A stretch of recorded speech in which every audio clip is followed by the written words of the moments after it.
بسم اللہ الرحمن الرحیم۔ شعبان سے ماہ رمضان تک یہ تسبیح حضور صلی اللہ علیہ وآلہ وسلم پڑھتے تھے۔ یہ تسبیح روزانہ پڑھنے سے قبر جہنم کا عذاب حرام ہو جاتا ہے۔ اس تسبیح سے جنت میں بغیر حساب کے اللہ کا دیدار کرے گا۔ وہ تسبیح یہ ہے۔ ناظرین کرام، آج کی اس ویڈیو میں ہم آپ کے لیے ایک ایسی عظیم اور بابرکت تسبیح کا ذکر لے کر آئے ہیں جس کا تعلق براہ راست ہمارے آقا و مولا حضرت محمد صلی اللہ علیہ وآلہ وسلم کی مبارک سنت سے ہے۔ یہ وہ تسبیح ہے جسے حضور صلی اللہ علیہ وآلہ وسلم خود پڑھا کرتے تھے، اور جس کی فضیلت اتنی عظیم ہے کہ اگر کوئی شخص اسے شعبان سے رمضان تک روزانہ پڑھ لے تو اللہ کے حکم سے اس کے لیے قبر کا عذاب اور جہنم کا عذاب حرام ہو جاتا ہے۔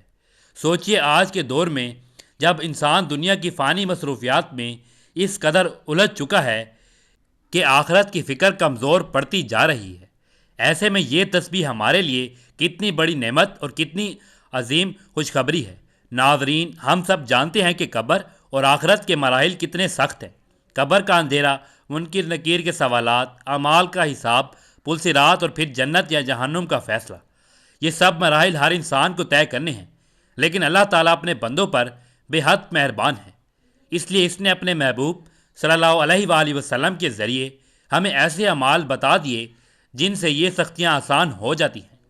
آج ہم جس تسبیح کا ذکر کرنے جا رہے ہیں وہ صرف الفاظ نہیں بلکہ اللہ کی رحمت، مغفرت اور نجات کا ذریعہ ہے۔ یہ تسبیح ایسی ہے کہ جو شخص اسے پابندی سے شعبان سے ماہ رمضان تک روزانہ پڑھتا ہے، اس کے دل میں ایمان کی روشنی پیدا ہو جاتی ہے، اس کے گناہ معاف ہوتے ہیں، اس کی روح کو سکون ملتا ہے اور اس کی زندگی میں برکت آتی ہے۔ سب سے بڑھ کر یہ کہ حدیث کے مطابق اس تسبیح کو پڑھنے والا جنت میں بغیر حساب و کتاب داخل ہوگا اور اللہ تعالیٰ کے دیدار کی عظیم سعادت کا حاصل کرے گا۔ یہ وہ مقام ہے جس کی تمنا انبیاء، اولیاء اور صالحین نے کی، اور اللہ نے یہ دروازہ اپنی امت کے عام افراد کے لیے بھی کھول دیا۔ بس شرط یہ ہے کہ ہم اخلاص کے ساتھ اس تسبیح کو اپنائیں۔ ناظرین محترم، آج کی ویڈیو صرف سننے کے لیے نہیں بلکہ اپنی زندگی بدلنے کے لیے ہے۔ اگر ہم روزانہ کے معمول میں سے چند منٹ نکال کر اس تسبیح کو اپنی زبان کا ورد بنا لیں تو ہماری دنیا بھی سنور سکتی ہے اور آخرت بھی۔ اس لیے ویڈیو کو آخر تک ضرور دیکھیے، تسبیح کے الفاظ بھی جانیں، اس کا طریقہ بھی سمجھیں اور نیت کریں کہ آج کے بعد ہم اس عظیم عمل کو کبھی نہیں چھوڑیں گے۔ اگر آپ چاہتے ہیں کہ قبر کا عذاب نہ ہو، جہنم سے نجات ملے اور جنت میں بغیر حساب داخلہ نصیب ہو تو اس ویڈیو کو غور سے دیکھیں، عمل کریں اور دوسروں تک بھی پہنچائیں۔ اللہ ہمیں عمل کی توفیق عطا فرمائے، آمین۔ اللہ تعالیٰ نے ارشاد فرمایا، اور تمہیں جو کچھ رسول دے لے لو اور جس سے روکے رک جاؤ، اور اللہ تعالیٰ سے ڈرتے رہا کرو، یقیناً اللہ تعالیٰ سخت عذاب والا ہے۔ حضرت ابو جحیفہ رضی اللہ تعالیٰ عنہ کہتے ہیں کہ رسول اللہ صلی اللہ علیہ وآلہ وسلم نے ارشاد فرمایا، جس شخص نے کوئی اچھا طریقہ جاری کیا اور اس کے بعد اس پر عمل کیا تو جاری کرنے والے کو اپنے عمل کا ثواب بھی ملے گا اور اسے اچھے طریقے پر چلنے والے اور دوسرے لوگوں کے عمل کا ثواب بھی ملے گا، جبکہ عمل کرنے والے لوگوں کے اپنے ثواب سے کوئی کمی نہیں کی جائے گی۔ اور جس شخص نے کوئی برا طریقہ جاری کیا جس پر اس کے بعد عمل کیا گیا تو اس پر اپنا گناہ بھی ہوگا اور ان لوگوں کا گناہ بھی جنہوں نے اس پر عمل کیا، جبکہ برے طریقے پہ عمل کرنے والے لوگوں کے اپنے گناہ سے کوئی کمی نہیں کی جائے گی۔ حضرت انس بن مالک رضی اللہ تعالیٰ عنہ کہتے ہیں کہ رسول اللہ صلی اللہ علیہ وآلہ وسلم نے ارشاد فرمایا، جس نے میرے طریقے پر چلنے سے گریز کیا وہ مجھ سے نہیں۔ یہاں ویڈیو میں ایک قصہ بیان کیا گیا ہے۔ ایک یہودی کسی مسلمان کا پڑوسی تھا۔ اس یہودی کے ساتھ ان کا مسلمان پڑوسی بہت اچھا سلوک کرتا تھا۔ اس مسلمان کی یہ عادت تھی کہ وہ ہر تھوڑی دیر بعد یہ جملہ کہتا تھا، حضرت محمد صلی اللہ علیہ وآلہ وسلم پر درود شریف بھیجنے سے ہر دعا قبول ہوتی ہے اور ہر حاجت اور ہر مراد پوری ہوتی ہے۔ جو کوئی بھی اس مسلمان سے ملتا وہ مسلمان اسے اپنا یہ جملہ ضرور سناتا، اور جو بھی اس کے ساتھ بیٹھتا اسے بھی ایک مجلس میں کئی بار یہ جملہ مکمل یقین سے سناتا تھا کہ حضرت محمد صلی اللہ علیہ وآلہ وسلم پر درود شریف بھیجنے سے ہر دعا قبول ہوتی ہے اور ہر حاجت اور ہر مراد پوری ہوتی ہے۔ اس مسلمان کا یہ جملہ اس کے دل کا یقین تھا۔ یہودی نے ایک سازش تیار کی تاکہ اس مسلمان کو ذلیل و رسوا کیا جائے اور درود شریف کی تاثیر پر اس کے یقین کو کمزور کیا جائے اور اس سے یہ جملہ کہنے کی عادت چھڑوائی جائے۔ یہودی نے ایک سونار سے سونے کی ایک انگوٹھی بنوائی اور اسے تاکید کی کہ ایسی انگوٹھی بنائے کہ اس جیسی انگوٹھی پہلے کسی کے لیے نہ بنائی ہو۔ سونار نے انگوٹھی بنا دی۔ وہ یہودی انگوٹھی لے کر مسلمان کے پاس آیا۔ حال احوال کے بعد مسلمان نے اپنا وہی جملہ، اپنی وہی عادت دہرائی کہ حضرت محمد صلی اللہ علیہ وآلہ وسلم پر درود شریف بھیجنے سے ہر دعا قبول ہوتی ہے، ہر حاجت اور مراد پوری ہوتی ہے۔ یہودی نے دل میں کہا کہ اب بہت ہو گئی، بہت جلد یہ جملہ تم بھول جاؤ گے۔ کچھ دیر بات چیت کے بعد یہودی نے کہا، میں سفر پر جا رہا ہوں، میری ایک قیمتی انگوٹھی ہے، وہ آپ کے پاس امانت رکھ کر جانا چاہتا ہوں، واپسی پر آپ سے لے لوں گا۔ مسلمان نے کہا، کوئی مسئلہ نہیں، آپ بے فکر ہو کر انگوٹھی میرے پاس چھوڑ جائیں۔ یہودی نے وہ انگوٹھی مسلمان کے حوالے کی اور اندازہ لگایا کہ مسلمان نے وہ انگوٹھی کہاں رکھی ہے۔ رات کو وہ چھپ کر اس مسلمان کے گھر کو کودا اور بالآخر انگوٹھی تلاش کر لی اور اپنے ساتھ لے گیا۔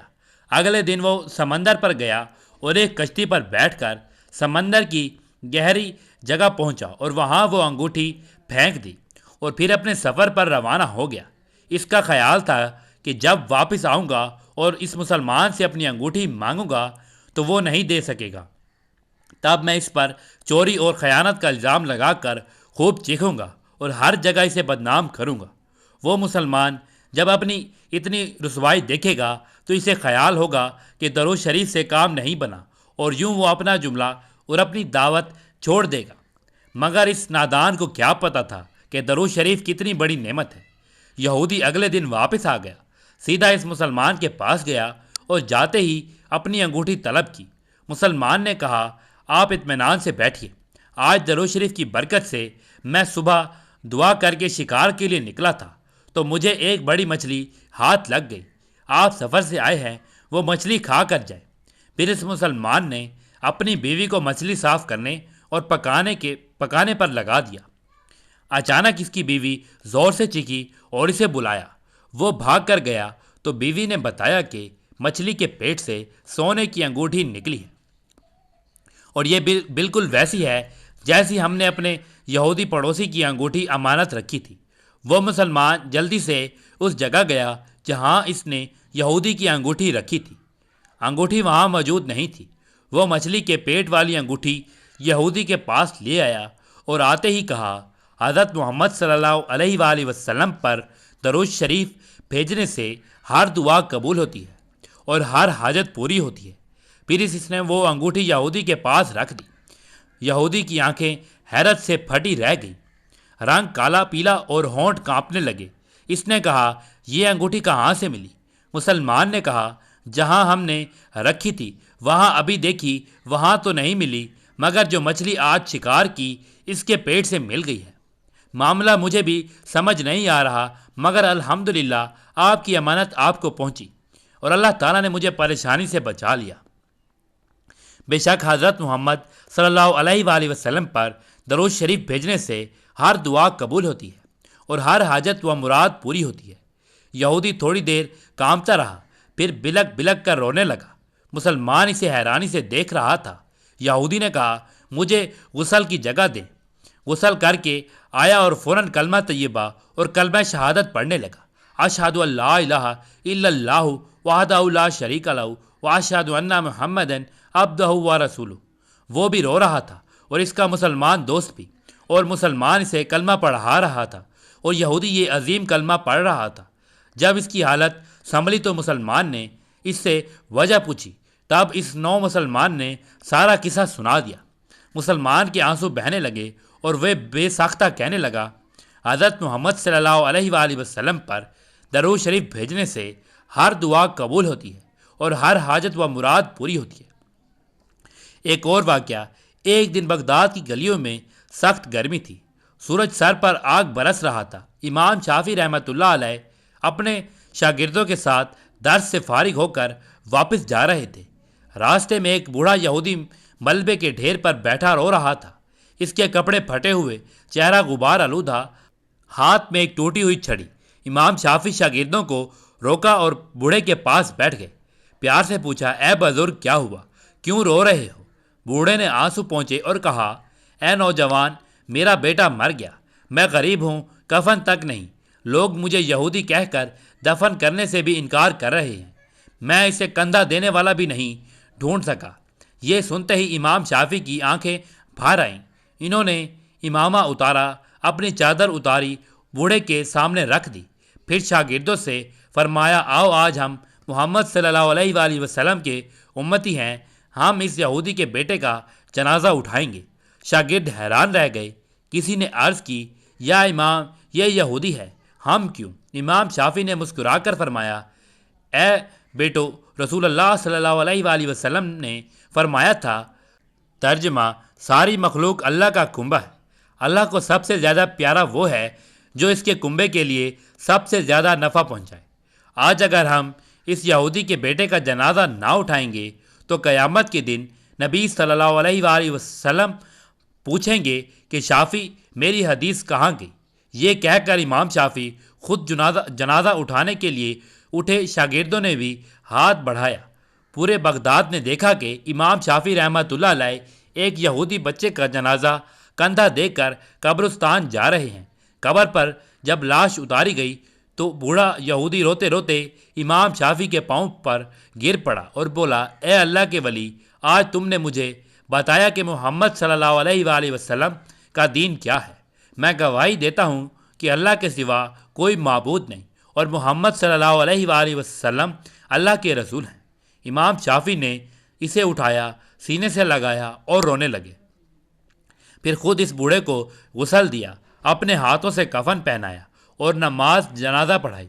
واپسی پر شاگردوں نے پوچھا، یا امام، آپ نے ایک یہودی کے بیٹے کا اتنا اہتمام کیوں کیا؟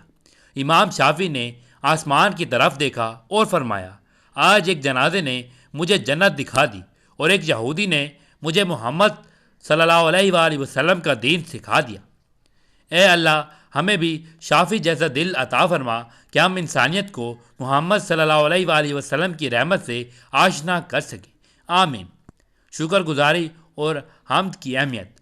ناظرین کرام، یوں تو قرآن پاک میں نازل کی گئی ہر صورت، بلکہ ہر ایک آیت، ہر ایک لفظ، ہر ایک حرف اللہ سبحانہ و تعالیٰ کی عظمت اور بزرگی کا اعلان کر رہا ہے۔ لیکن ایک ایسی مبارک تسبیح ہے جو ہر روز شعبان سے ماہ رمضان تک روزانہ ایک تسبیح پڑھنے کا اپنا معمول بنا لیتا ہے تو اللہ پاک اس کے گناہ معاف کر دیتے ہیں، قبر کے عذاب سے اور جہنم کے عذاب سے بچاتی ہے اور جنت میں بغیر حساب و داخلہ نصیب ہوگا۔ اس تسبیح کے بارے میں بتانے سے پہلے آپ کو ایک ایسا عمل بتاتے ہیں جس کی قرآن میں بار بار تاکید فرمائی گئی ہے۔ چنانچہ اللہ تبارک و تعالیٰ نے بار بار قرآن میں اپنے نبی آخر الزمان اور آپ کے صحابہ کی اولاد تمام مومنین کو جس عمل کو بار بار کرنے کی تاکید فرمائی وہ اللہ کا شکر ادا کرنا ہے۔ سورۃ بقرہ میں ارشاد بانی ہے، بس تم میرا ذکر کرو، میں تمہیں یاد رکھوں گا، اور میرا شکر ادا کرو۔ اور سورۃ ابراہیم میں فرمایا، جب تمہارے رب نے اعلان کیا کہ اگر تم شکر کرو گے تو میں تمہیں اور زیادہ دوں گا، اور اگر تم ناشکری کرو گے تو یقیناً میرا عذاب بہت سخت ہے۔ سورۃ لقمان میں فرمایا، ہم نے لقمان کو حکمت دی کہ اللہ کا شکر ادا کرو، اور جو شکر کرتا ہے وہ اپنے ہی فائدے کے لیے کرتا ہے، اور جو کوئی ناشکری کرتا ہے تو بے شک اللہ بے نیاز سب خوبیوں والا ہے۔ اسی طرح سورۃ نحل میں فرمایا گیا، بس اللہ کا دیا ہوا حلال اور پاک رزق کھاؤ، اللہ کی نعمتوں کا شکر ادا کرو، اگر تم صرف اسی کی عبادت کرتے ہو تو۔ سورۃ مومنون میں فرمایا گیا، ہم نے اسے راستہ دکھایا، خواہ وہ شکر گزار بنے یا نہ شکر بنے۔ ناظرین، یہ تمام اسی طرح کی بہت سی آیات شکر گزاری کی اہمیت اور ناشکری سے بچنے کی تلقین کرتی ہیں اور ہمیں یاد دلاتی ہیں کہ شکر گزاری کرنا اللہ کی عطا کی گئی نعمتوں کی قدر کرنے کا ایک بہترین طریقہ ہے، اور شکر ادا کرنا ہی وہ عمل ہے جس کے سبب اللہ سبحانہ و تعالیٰ انسان کو زیادہ سے زیادہ عطا فرماتا ہے۔ آپ صلی اللہ علیہ وآلہ وسلم نے اپنی امت کو بشارت دیتے ہوئے فرمایا، جس نے صبح کے وقت یہ کہہ لیا، اے اللہ مجھے جو بھی نعمت حاصل ہے وہ تجھ اکیلے ہی کی طرف سے ہے، تیرے سوا کوئی شریک نہیں، سو تیری ہی حمد اور تیرا ہی شکر ہے، تو اس نے اپنے دن کا شکر ادا کر لیا۔ اور جس نے شام کے وقت اس طرح کہہ لیا تو اس نے اپنی اس رات کا شکر ادا کر لیا۔ اللہ تعالیٰ ہر مسلمان کو اس نعمتوں کا شکر ادا کرنے کی توفیق دے اور جو کچھ اس نے عطا کیا ہر حال میں اس پہ خوش رہنے کی توفیق بھی دے، آمین۔ اصل وظیفہ اور تسبیح کا طریقہ۔ محترم ناظرین، چلتے ہیں وظیفے کی جانب۔ یہ وہ تسبیح ہے جسے حضور پاک صلی اللہ علیہ وآلہ وسلم خود پڑھا کرتے تھے، اور آپ صلی اللہ علیہ وآلہ وسلم اپنی امت کو بھی یہ تسبیح پڑھنے کی تلقین فرمایا کرتے تھے۔ جو شخص شعبان سے ماہ رمضان تک یہ تسبیح پڑھے گا، قبر اور جہنم کا عذاب اس پر حرام کر دیا جائے گا۔ اس تسبیح سے جنت میں بغیر حساب اللہ تعالیٰ دیدار نصیب ہوگا۔ وہ تسبیح یہ ہے، سبحان اللہ و بحمدہ سبحان اللہ العظیم۔ یہ تسبیح پڑھنے کا طریقہ یہ ہے، یہ تسبیح پڑھنے سے پہلے آپ نے حضور پاک صلی اللہ علیہ وآلہ وسلم کی ذات اقدس پر درود پاک کا نذرانہ پیش کرنا ہے۔ کوئی بھی وظیفہ یا دعا مانگنے سے پہلے درود پاک پڑھنا بہت ضروری ہے۔ ویڈیو میں پڑھا گیا درود ابراہیمی، اللہم صلی علی محمد وعلی آل محمد کما صلیت علی ابراہیم وعلی آل ابراہیم انک حمید مجید، اللہم بارک علی محمد وعلی آل محمد کما بارکت علی ابراہیم وعلی آل ابراہیم انک حمید مجید۔ درود پاک پڑھنے کے بعد آپ نے یہ تسبیح پڑھنی ہے، سبحان اللہ و بحمدہ سبحان اللہ العظیم۔ یہ تسبیح پڑھنے کے بعد آپ نے ایک تسبیح استغفر اللہ العظیم و اتوب الیہ پڑھنا ہے۔ یہ ایک تسبیح پڑھنے کے بعد آپ نے آخر میں ایک مرتبہ سورۃ یاسین کی تلاوت کرنی ہے، اور پھر آپ نے دوبارہ درود پاک پڑھنا ہے جو شروع میں پڑھا تھا۔ ناظرین کرام، آخر میں آپ سے یہی گزارش ہے کہ اس بابرکت تسبیح کو محض ایک ویڈیو یا تحریر تک محدود نہ رکھیں، بلکہ اسے اپنی روزمرہ زندگی کا حصہ بنا لیں۔ جو تسبیح حضور اکرم صلی اللہ علیہ وآلہ وسلم کی سنت ہو، اس کی برکتوں کا اندازہ الفاظ میں بیان کرنا ممکن نہیں۔ اگر روزانہ صرف خلوص دل کے ساتھ یہ تسبیح پڑھ لی جائے تو قبر اور جہنم کے عذاب سے نجات، جنت میں بغیر حساب داخلہ اور اللہ کے دیدار جیسی عظیم نعمت کی امید رکھی جا سکتی ہے۔